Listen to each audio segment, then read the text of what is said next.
MPTC ZPTC ఎన్నికల విషయంలో కోర్టుల్లో ఉన్న సమస్యలు పరిష్కరించాయని ఏపీ ప్రభుత్వ సలహాదారు సజ్జల రామకృష్ణారెడ్డి అన్నారు. కేవలం 6 రోజుల్లో ఎన్నికలు పూర్తయ్యాయని చెప్పారు. ఎస్ఈసీ నిమ్మగడ్డ రమేష్ సెలవుపై వెళ్లాలని నిర్ణయం తీసుకోవడం సరికాదని అన్నారు. ఆయన సెలవులను వాయిదా వేసుకుని ఎంపీటీసీ జెడ్పీటీసీ ఎన్నికలను నిర్వహించాలని డిమాండ్ చేశారు.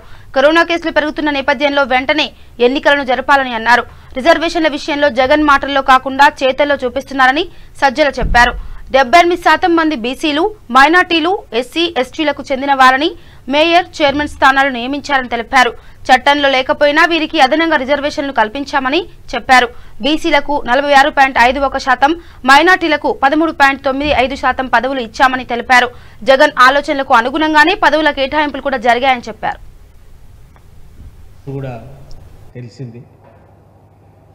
అక్కడ కూడా జనసేన కౌన్సిలర్ ఆయన ఏ పార్టీకి ఓటు వేయకుండా తటస్థంగా ఉండడంతో మా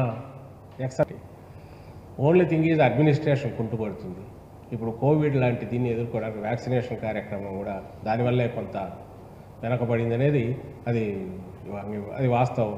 అధికార యంత్రాంగం ఎన్నికల మీద దృష్టి పెట్టింది కాబట్టి ఆ ఎన్నికలు కూడా అయిపోతే పూర్తిగా అభివృద్ధి మీద, సంక్షేమాన్ని పూర్తిగా ఇళ్లలోకి తీసుకెళ్ళడం, గ్రామ పరిపాలన కింది వరకు వెళ్ళి మొత్తం జగన్మోహన్ రెడ్డి గారు ఏదైతే తలపెట్టారో ఒక మహాయజ్ఞం, ఆ సంక్షేమ యజ్ఞం ఈ 3 ఏళ్లలో పూర్తిగా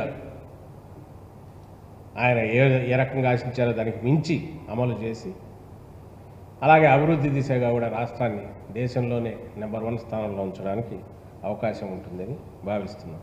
థ్యాంక్ యూ. గుర్తుల మీద జరిగిన కార్పొరేషన్